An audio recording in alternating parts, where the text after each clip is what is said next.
Hi guys, this is chapter 1, Introduction to Python and Computer Programming. So let's start.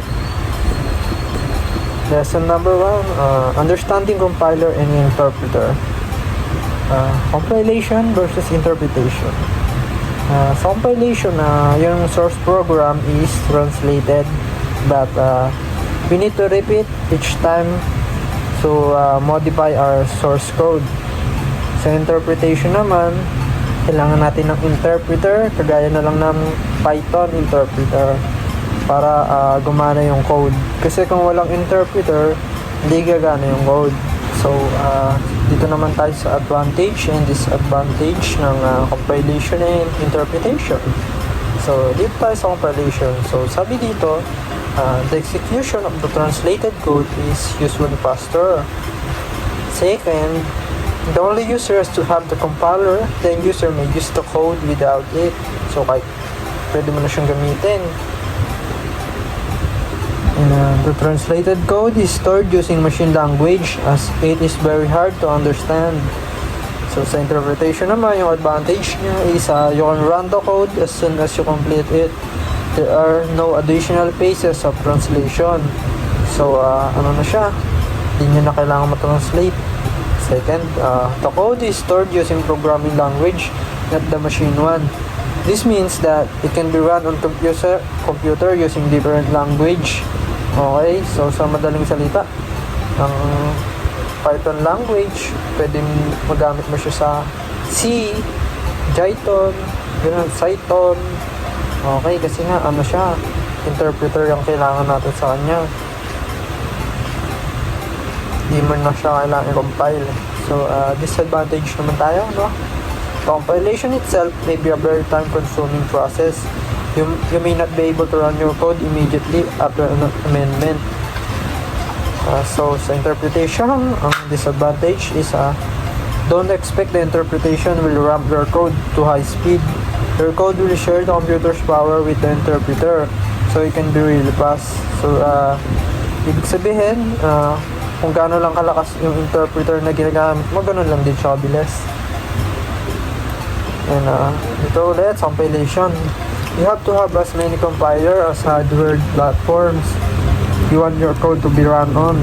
So, kailangan mas madaming compilers, kailangan para mas makompile mo siya. What does this all mean for you? Python is an interpreted language. If you want your program to run in Python, you need the Python interpreter. You can download it on Google Chrome.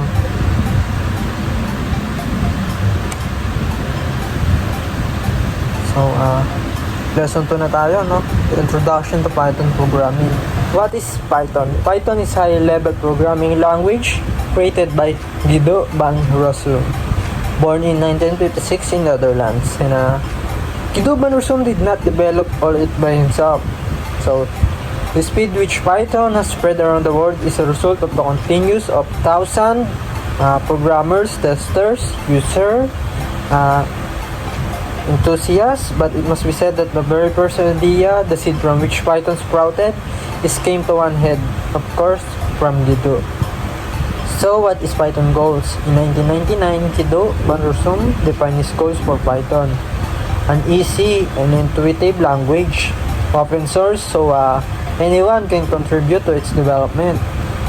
Code that is understandable as plain as English, suitable for everyday tasks, allowing for short development times. So, mas mabilis. So, what makes Python special?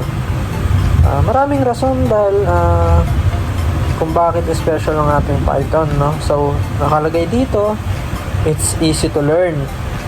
The time needed to learn Python is shorter than for many other language. So, this means that it's possible to start the actual programming faster. And it's easy to teach, okay? The teaching workload is smaller than needed by other language like C++, C++, C#, okay? It's easy to use for writing new software. It's often possible to write code faster when using Python, no? It's easy to understand and it's easy to obtain, install, and deploy.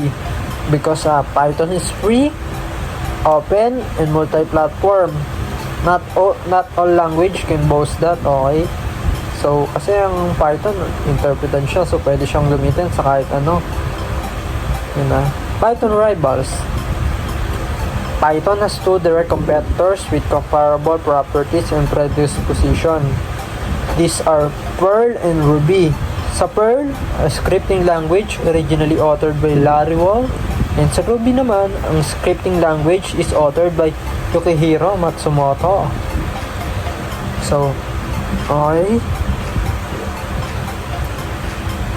Where can we see Python in action? So, saan nga ba ginagamit yung Python? Yung Python, makikita natin siya sa araw-araw o kahit saan. Nagagamit natin to. Sa halimbawa na lang sa internet services like search engine, cloud storage sa inyong mga cellphone, sa tools, sa social media, Facebook, Instagram, Twitter, and so on. There is more than one Python, okay guys? Yung tinatawag tong Python 2 and Python 3. So, sa madaling salita, syempre, Python 2 is older version than the original Python. And Python 3 is yung mas bago, mas precise, as ang pinaka-latest, kumbaga. And it's going, more development pa. So, sa Cython naman, Cython is one of a possible number of solution to the most painful of Python's trait. The lack of efficiency, large and complex mathematical calculation may be easily coded in Python, much easier than in C or any other traditional language. Sa Jython can communicate with existing Java infrastructure more effectively. This is why some projects find it usable and needful. Okay guys, so basta tatandaan nyo lang lagi guys, ang Python 2 is lumang version and ang Python 3 is current version. Lesson 3, Python installation. So, how to install Python sa ating computers or laptops. Madali lang yun guys. Kung Linux user yung operating system nyo, maaaring meron na siyang Python 3. So, ang gagawin nyo lang is open nyo lang yung console and tatype nyo tong Python 3. Okay. Sa naman, kung hindi naman Linux ang operating system nyo, or Windows, yung mga ganun operating system nyo, pwede nyo yung i-download siya sa www.python.org downloads. Okay guys, pwede siya. Siyempre, bago nyo i-download yung Python, download na rin ka ng Python interpreter. So, tayo yan guys.